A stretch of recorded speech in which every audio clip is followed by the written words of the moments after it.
$1,000 headphones for this one. Gone through the co-op program, if they've had a great experience, they pursue it again and they like to go back, and they love to show the firm that they are interested in pursuing a career and that they are loyal to that firm. So I'm sure that there are students that didn't necessarily have experiences that they found particularly fulfilling and wanted a variety of internships. But if they had an excellent experience here, a lot of students would pursue it because they would feel that they can gain a career out of the internship. And also, I want to say that this internship, the way we imagined it, most internships just give you hands-on experience. And especially if you're not in your first year, if you're in your first year or second year, they're not looking to hire you right away. But this internship allows you to work towards a career in the firm. And also, particularly for the co-op program, which would allow students to have 3 internships here, you would quickly be able to stream students. So after one internship, if you didn't like them, or if you didn't have the best experience with them, you wouldn't have to take them back for the second part of the MT internship. But if you did like them, then you could keep them for the third. And as it gets more and more challenging, it allows you, it's a funnel where you can stream out the less capable employees and hold on to the strong ones. Right. And also, I would just like to add a few things. We set up the internship program. In other words, the CMS, which is the Career Management Service at Concordia, for example, posts job information and employers' information and uploads the students' CVs and cover letters and resumes. These students are basically just John Wilson School of Business School.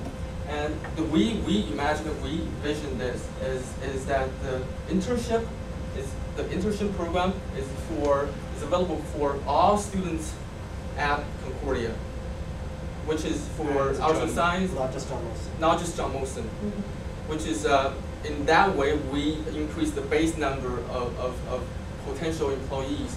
So in a way that if we increase the denominator and the possibility that we find the ideal candidates will be proportionally larger.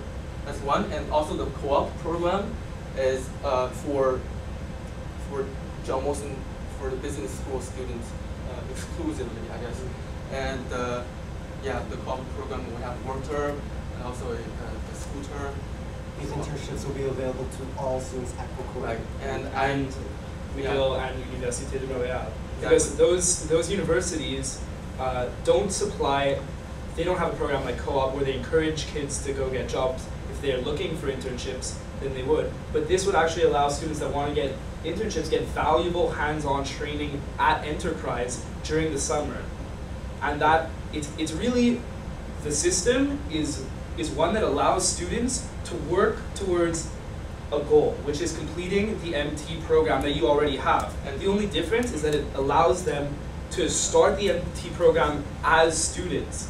And therefore, when they finish, they would be a few steps ahead of the people who just finished their degree and haven't done anything in the MT program. Right. I'm going to stop you and ask if there's time for one more question. If anyone has another question, I've got one question, unless anybody else is. Go ahead, Colin. I was going to ask about, of course, controller, numbers guy. Interested in the daycare subsidies at up to age 4. I'd like to hear 2 things. Number 1, what do you think that would cost? And number 2, how do you go about measuring whether it's effective and successful? I mean, there may be a cost to it, there may be benefits from it. How do you measure that, and what do you think it'll cost? Okay, so I think right now in the province of Quebec, the subsidies that the Quebec government provides is $7 per day,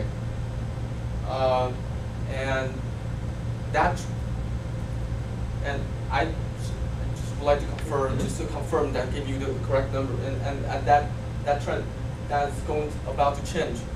Yeah, I could take over. The reason we suggested that is because there's a trend, and economists have been projecting that very, very soon, when the Quebec government will redo its budget, they're going to have to cut the $7 daycare which exists right now. And for mothers who know that's a really valuable asset, and that allows them to return quickly to work after they've had a child, which is also an asset to you as a company because they don't have to be at home taking care of their child, their 2 or 3-year-old child. So the asset involved, to be honest, I can't answer your question about the costs because I don't know how many women or etc. you employ. But I can just say that the benefit would be that you're really giving them the advantage of and supporting them in returning to work sooner. And the real problem that you provided us with was keeping the retention of women. Sorry, we have to cut.